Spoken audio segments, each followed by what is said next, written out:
السلام علیکم، امید ہے سب خیریت سے ہوں گے۔ اچھا، آج تک ہمیں ووٹ کی اہمیت بتائی ہی نہیں گئی کہ ہمارے پاس جو ووٹ ہے وہ کتنی طاقت رکھتا ہے، کیونکہ ہمارا ووٹ کسی کی نظر ہو گیا، کسی بڑے کی نظر ہو گیا، کسی چچا کی نظر ہو گیا، یا کسی دوست احباب کی نظر ہو گیا، اور ہم نے یہ سمجھنے کی کوشش ہی نہ کی کہ ہم اپنا ووٹ کسی کے لیے ہی کیوں نظر کر رہے ہیں۔ کیا میرا ووٹ صحیح جگہ استعمال ہو رہا ہے یا غلط جگہ استعمال ہو رہا ہے؟ تو تھوڑی وضاحت کے لیے ہم آپ کو بتاتے چلیں کہ ہم جب کسی کے لیے ووٹ استعمال کرتے ہیں نا، کسی کے لیے، تو ہوتا کچھ یوں ہے کہ ان کے اپنے کچھ مفادات ہوتے ہیں۔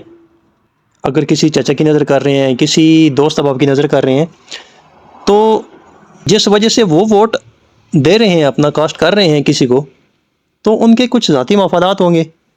جیسے کہ کسی کیس میں مبتلا ہوں گے، تو انہوں نے اپنے ہی امیدوار کو، جس کے پیچھے یا جس کی پیروی کر رہے ہیں، تو وہ تو اسے اپنے مفادات حاصل کرنا چاہتے ہیں، چاہے غلط ہوں یا اچھے ہوں۔ جیسے لڑائی جھگڑوں میں اکثر اوقات ہمیں کسی سیاسی کی ضرورت پڑتی ہے، کیونکہ قانون تو ہے نہیں، تو اس کے لیے ہمیں کچھ سفارشات چاہیے ہوتی ہیں، کچھ تعلقات چاہیے ہوتے ہیں، کیونکہ ادارے ہماری بات سن کے راضی نہیں ہیں۔ تو اس طرح انہوں نے تو اپنے مقاصد حاصل کر لیے، لیکن اس کے بدلے میں ہمیں کچھ نہیں ملا۔ دوست احباب یا کسی کینڈیڈیٹ نے ان پہ ایسا کیا ہوگا کہ اس کے بچوں کو کسی سرکاری عہدے پر ملازمت دی ہوگی، چاہے وہ کسی گریڈ کا ہو، لیکن ملازمت دی ہوگی۔ تو ہمیں کیا ملا؟ اس کا بچہ تو سرکاری ادارے میں بیٹھ گیا، چاہے وہ اس کے اہل تھا یا نہیں تھا، وہ ایک الگ بحث ہے، لیکن نہیں تھا تو وہ بیٹھ تو گیا۔ انہوں نے اپنے مقاصد کچھ اس طرح بھی حاصل کیے، تھانہ کچہری میں پھر ان کی چلنے لگی۔